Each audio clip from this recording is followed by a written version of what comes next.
नमस्कार दोस्तों, आपका स्वागत है आपके अपने YouTube चैनल अद्भुत ज्ञान गंगा पर। हमारी आज की कहानी बहुत ही ज्ञानवर्धक और प्रेरणादायक है। चलिए शुरू करते हैं आज की कहानी। एक गांव में एक बुढ़िया रहती थी। उस बुढ़िया के एक बेटा और एक बहू थी। वह बुढ़िया माई अपने बेटे से बहुत प्यार करती थी। उस बुढ़िया का बेटा बहुत मेहनती था, लेकिन थोड़ा सा मंदबुद्धि था। वह बेटा भी अपनी माँ को बहुत प्यार करता था और अपनी माँ की बहुत सेवा करता था। बुढ़िया माई की उम्र तकरीबन 70-75 साल की थी, इसलिए अब उसके शरीर में इतनी ताकत नहीं बची थी कि वह स्वयं कुछ अपना काम कर सके। उसका बेटा उसे खाना खिलाता, नहलाता और उसकी खूब सेवा करता। अब एक दिन उसका बेटा कहने लगा कि माँ, यहाँ पर कोई काम धंधा नहीं है, इसलिए मैं कमाने के लिए प्रदेश जा रहा हूँ। उसकी माँ ने कहा कि ठीक है बेटा, तुम प्रदेश जाओ, तुम्हें अपनी घर गृहस्थी भी चलानी है। जाने से पहले वह अपनी पत्नी को समझाने लगा कि मेरे जाने के बाद मेरी माताजी का पूरा ध्यान रखना, उसे किसी प्रकार की कोई दुख तकलीफ ना हो। उसकी पत्नी बोली कि ठीक है, मैं माँ जी का पूरा ध्यान रखूंगी। लेकिन बहू बड़ी दुष्ट प्रवृत्ति की थी। वह अपनी सास को बोझ समझती थी। वह हमेशा उस बुढ़िया से छुटकारा पाने के लिए सोचती रहती थी। जब उसका पति घर पर था तब तो वह कुछ नहीं कर पाती थी, लेकिन पति के जाते ही वह अपनी मनमर्जी करने लगी। वह ना तो बुढ़िया का सही से ख्याल रखती और ना ही उसको खाने पीने के लिए देती थी। कभी दिन में खाना दे दिया तो रात में नहीं दिया, और रात में खाना दे दिया तो दिन में नहीं दिया। बहू के इस बर्ताव से हर रोज ऐसे ही बेचारी बुढ़िया बहुत परेशान होती और बहुत रोती रहती थी। वह बहुत ही मजबूर थी, उसके पास कोई चारा नहीं था। जब कुछ दिनों के बाद उसका बेटा प्रदेश से वापस लौटा तो वह अपनी माँ के पास गया और वह अपनी माँ से पूछने लगा कि माँ, तुम कैसी हो? मेरे पीछे से तुम्हारी सेवा तो ठीक से हुई है। वह बुढ़िया अपने बेटे से क्या कहती? वह मन में सोचने लगी कि अगर बेटे को सच बता दिया तो बेटे और बहू के बीच में लड़ाई हो जाएगी और घर में कलह होगी। इतने दिनों के बाद मेरा बेटा घर आया है, मैं उसकी सुख शांति भंग नहीं करना चाहती। ये सब सोचकर उसने अपने बेटे को इस बारे में कुछ नहीं बताया और वह अपने बेटे से कहने लगी कि बेटा, तेरी पत्नी ने मेरी बहुत सेवा की। माँ की ऐसी बातें सुनकर बेटा बहुत खुश हो गया और वह अपनी पत्नी से भी बहुत प्यार से मिला। अब शाम के समय जब बेटा बाहर से वापस आया तो उसने अपनी पत्नी से पूछा कि माँ को खाना खिला दिया? तो पत्नी ने कहा कि हाँ, खिला दिया। उसके बाद वह अपनी माँ के पास गया और माँ से पूछा कि माँ, आपने खाना खा लिया? तो उसकी माँ उससे कहने लगी कि नहीं बेटा, अभी मैंने खाना नहीं खाया।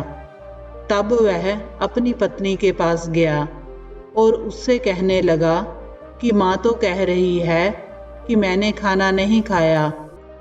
तब उसकी पत्नी ने कहा कि माँ की तो उम्र हो गई है, वह भूल गई होंगी।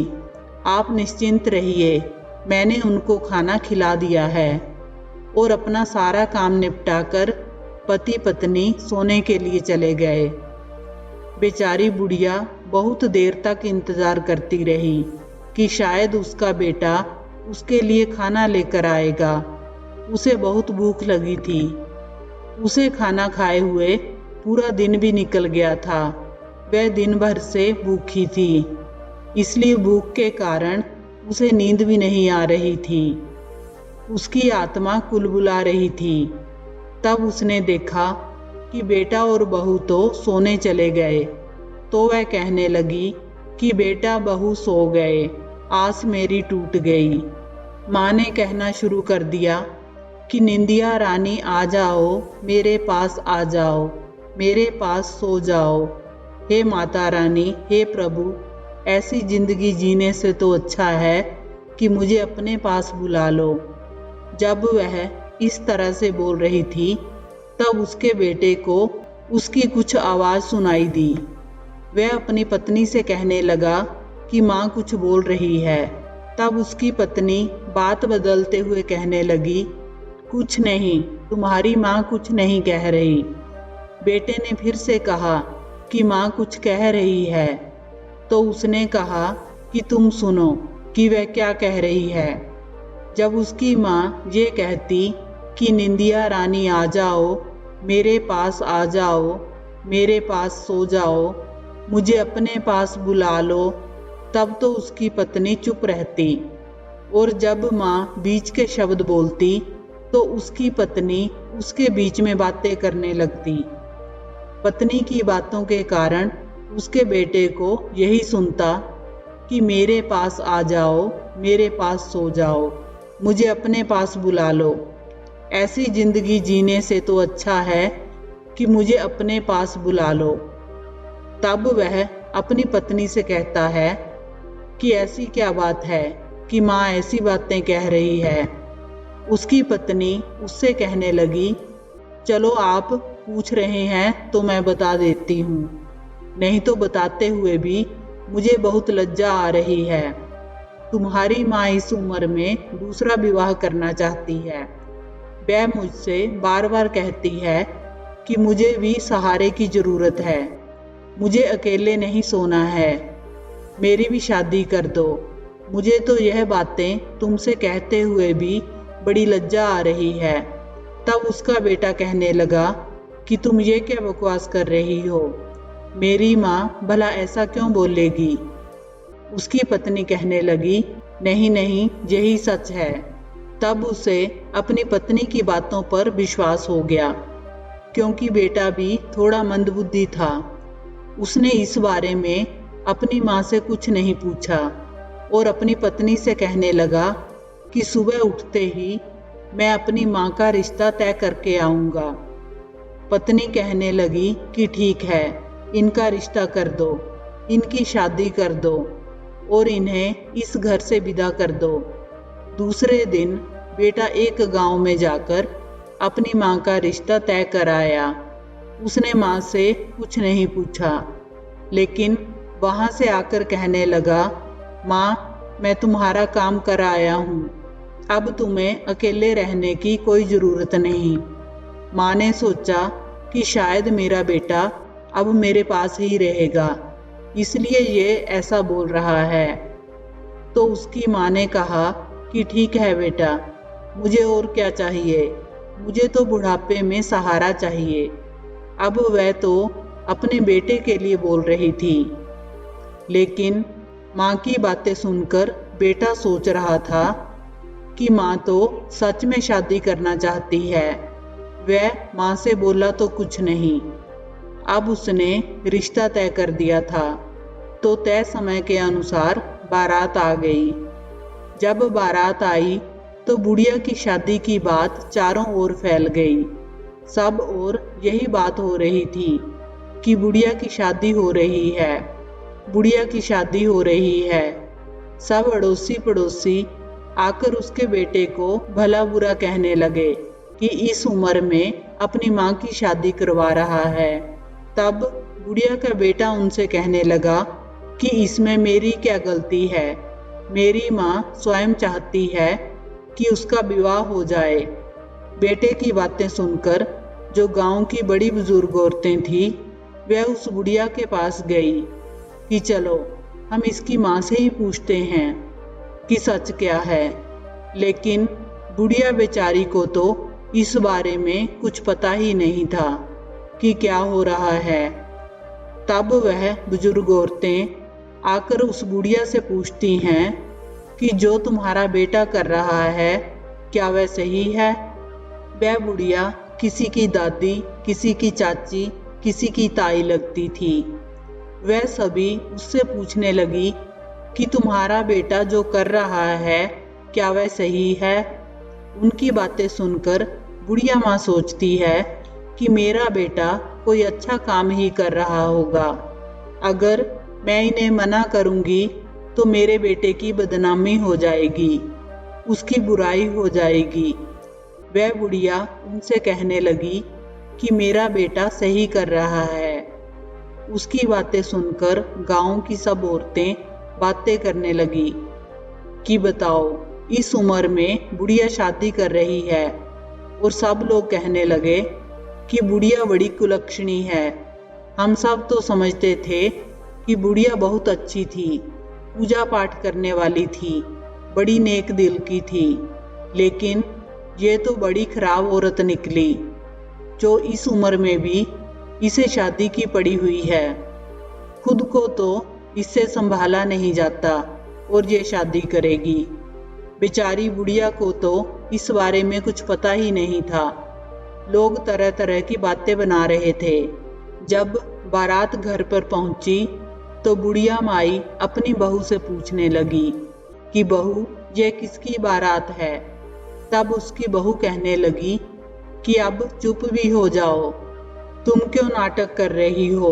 तुम्हारी ही बारात आई है, और किसकी आई है?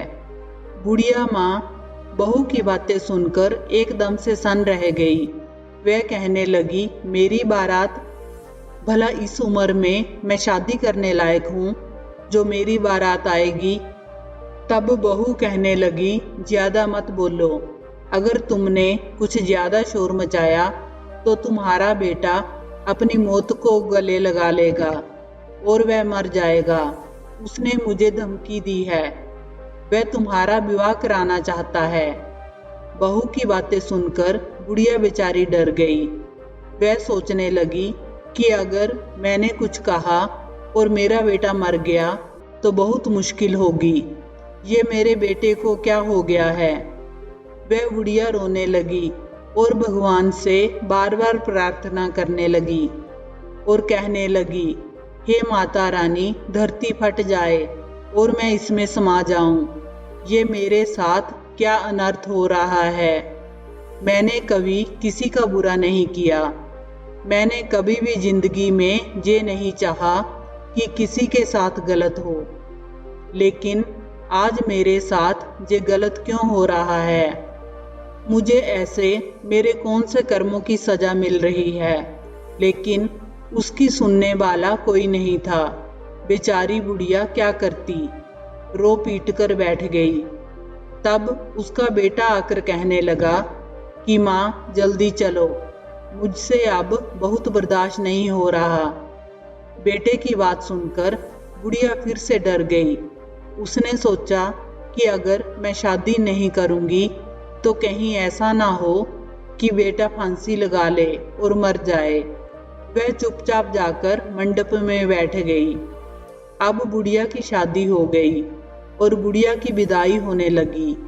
तब बहू बुढ़िया से कहती है, अगर अपना भला और हमारा भला चाहती हो तो इस घर में कभी वापस मत आना और यहाँ से हमेशा के लिए चली जाओ। अब तुम्हारी शादी हो गई है। बेचारी बुढ़िया रोती हुई डोली में बैठ गई। जो कहार थे वह डोली उठाकर चल दिए। चलते चलते शाम हो गई, अंधेरा घिर आया। अब जो आगे गांव आया वह सब उस गांव में रुक गए। एक परिवार ने उन्हें पनाह दी कि आज रात आप जहां रुक जाइए, सुबह चले जाना। पहले लोग तो ऐसे ही आसपास में रुकते थे, क्योंकि सफर करते हुए बहुत समय लग जाता था और पैदल ही लोग चलते थे। वह सब एक घर में रुक गए। जिस घर में वे रुके थे उस घर की जो मालकिन थी वह बहुत आलसी थी। वह कोई भी काम घर में सही तरह से नहीं करती थी। वह ना ही कोई पूजा पाठ करती थी और ना ही घर में साफ सफाई रखती थी। उसके सारे घर का सामान चारों तरफ ऐसे ही बिखरा हुआ था। घर में कहीं कपड़े, झाड़ू और बर्तन आदि ऐसे ही फैले हुए थे। तब बुढ़िया बेचारी एक कोने में बैठी हुई रोने लगी। वह अपने बेटे को याद कर करके ये सोच रही थी कि मुझे मेरे कौन से कर्मों की सजा मिली है, जो इस उम्र में एक माँ को अपने बेटे से अलग होना पड़ गया। मैंने तो कभी ये नहीं सोचा था कि जीवन के इस पड़ाव में मैं अपने बेटे से अलग हो जाऊंगी। और वह बुढ़िया अब तरह तरह से माता रानी से प्रार्थना करने लगी। तभी बर्तन और झाड़ू आपस में बातें कर रहे थे।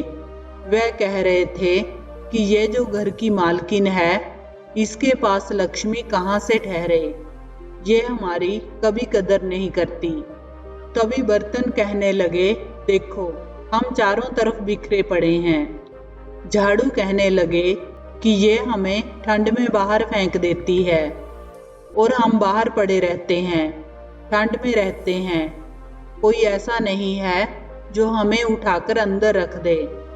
अगर कोई हमें उठाकर अंदर रख दे तो हम उसे बहुत खूबसूरत बना देंगे। वह बुढ़िया माई कोने में बैठी हुई उनकी ये सब बातें सुन रही थी। अब वह वहां से उठी और उसने जो घर का सारा सामान, बर्तन, तराजू, झाड़ू आदि इधर उधर बिखरा हुआ था, उन्हें समेटकर सलीके से लगा दिया।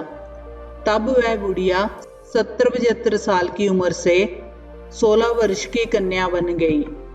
ये देखकर वह बुढ़िया बहुत हैरान हो गई कि ये क्या चमत्कार हो गया। बर्तन भी कहने लगे कि हम भी इसके साथ जाएंगे। अब जो घर की लक्ष्मी थी वह बुढ़िया माँ के साथ चल पड़ी।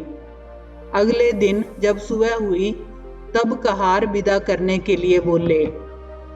जब वह बुढ़िया डोली में बैठी तो सब कहार उसे देखकर हैरान हो गए कि वह जिसे लेकर आए थे वह तो 70-75 साल की बुढ़िया थी और यह तो 16-17 साल की लड़की है।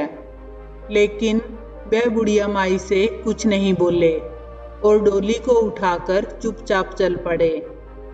जब बुढ़िया माई अपने ससुराल पहुंची तो घर की जो औरतें थीं वह भी उसे देखकर सन्न रह गई और कहने लगी कि यह तो 16-17 साल की खूबसूरत लड़की है, यह तो कमाल हो गया। वह तो बुढ़िया बताकर गया था। सब लोग कहने लगे कि ठीक है, हमें क्या, हमारे घर में तो बहू आ गई। वह बुढ़िया उस घर में रहने लगी। शादी को 7-8 दिन हो गए तो उसके पड़ोसी उसके बेटे के साथ तफरी करने लगे, मजे ले रहे थे, उसके साथ हंसी मजाक कर रहे थे। पड़ोसी उसे कह रहे थे कि तेरी माँ को गए हुए 7-8 दिन हो गए, तू उसे लेने नहीं गया। तब उसके बेटे ने सोचा कि सच में लेने जाना होगा। पड़ोसियों की बात सुनकर वह अपने घर जाकर अपनी पत्नी से कहने लगा कि मैं माँ को लेने के लिए जा रहा हूँ। तो उसकी पत्नी कहने लगी कि पागल हो गए हो जो माँ को लेने जा रहे हो। उसने सारे समाज के सामने हमारी नाक कटवा दी, अब भी तुम उसे लेने जा रहे हो।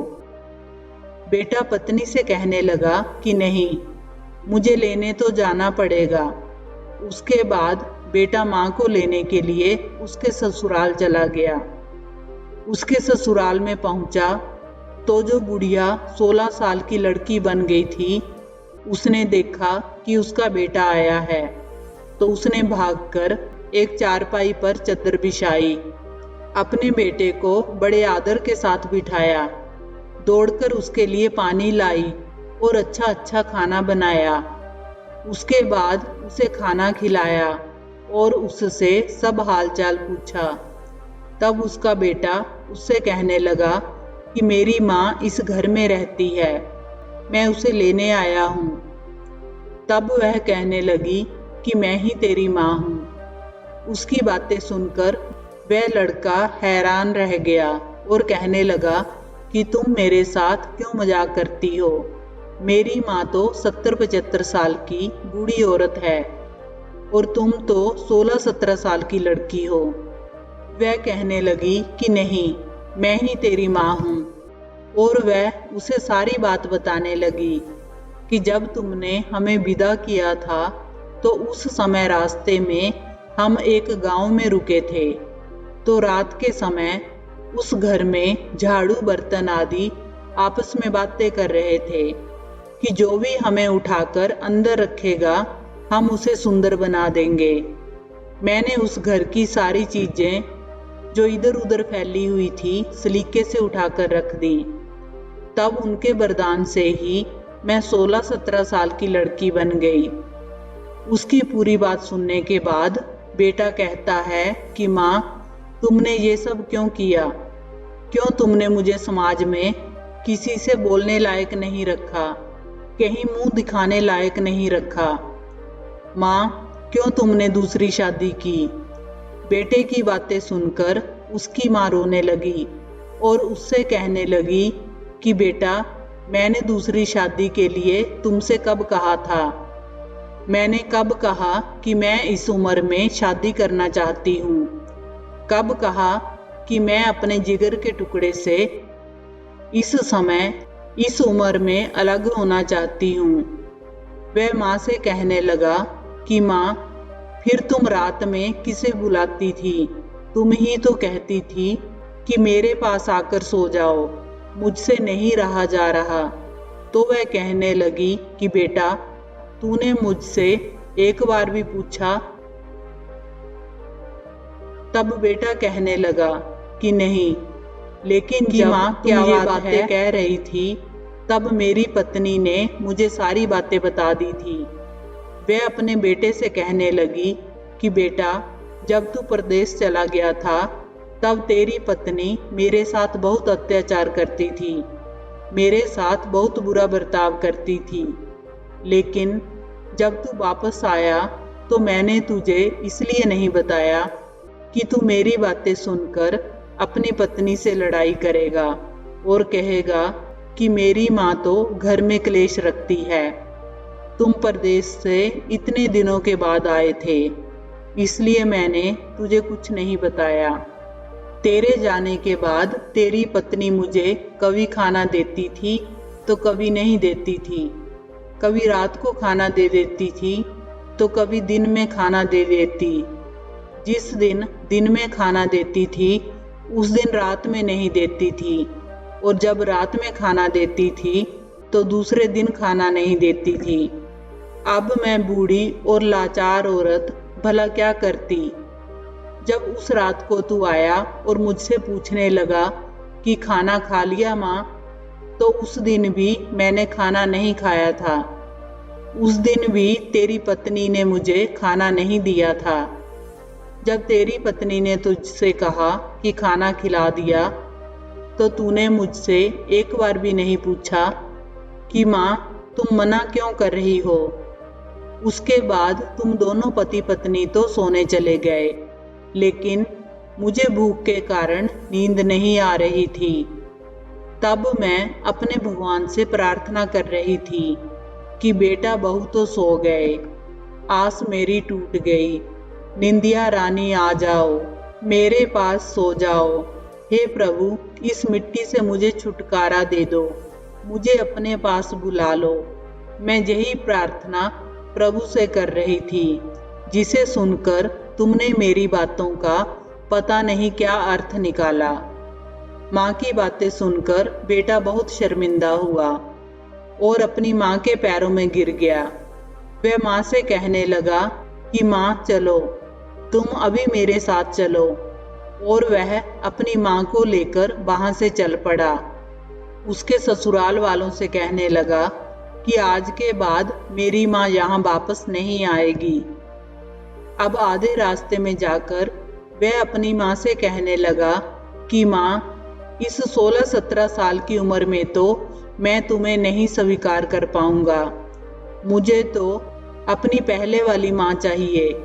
अब वह बुढ़िया माता रानी से फिर से प्रार्थना करती है कि माता रानी मुझे मेरा पहला रूप दे दो। अब ईश्वर की कृपा से गुड़िया अपने पहले वाले रूप में आ गई। उसके बाद उसका बेटा अपनी माँ को अपने घर ले जाता है। घर पहुंचते ही बहू उन्हें देखकर गुस्से में बहुत लाल पीली हो जाती है और कहने लगती है कि तुम इस कुलक्षणी को वापस ले आए। इसने तो हमारी सारे समाज में नाक कटवा दी थी, तुम फिर भी इसको जहां लेकर आ गए। अब उसका पति उसे 2 थप्पड़ लगाता है और जोर से डांटते हुए कहता है कि तुमने मेरी माँ के साथ इतना अत्याचार किया और अब कह रही है कि इसने हमारी नाक कटवा रखी है। नाक तो समाज में हमारी तुमने कटवाई है। अब उस बुढ़िया का बेटा अपनी माँ की सेवा स्वयं करने लगा। जब पति का ऐसा रूप देखा तो पत्नी समझ गई कि अब कुछ नहीं हो सकता, तो वह रोने लगी और अपनी सास और अपने पति से माफी मांगने लगी। उसके बार बार माफी मांगने पर उन दोनों ने उसे माफ कर दिया। उसके बाद वह तीनों खुशी खुशी रहने लगे। हे माता रानी, जैसे उस बुढ़िया पर बीती वैसे किसी पर मत बीतने देना। सबके बेटों की रक्षा करना, सबकी सहायता करना। अगर आपको ये कहानी अच्छी लगी हो तो वीडियो को लाइक करें, चैनल को सब्सक्राइब करें। कहानी को अंत तक सुनने के लिए आपका धन्यवाद।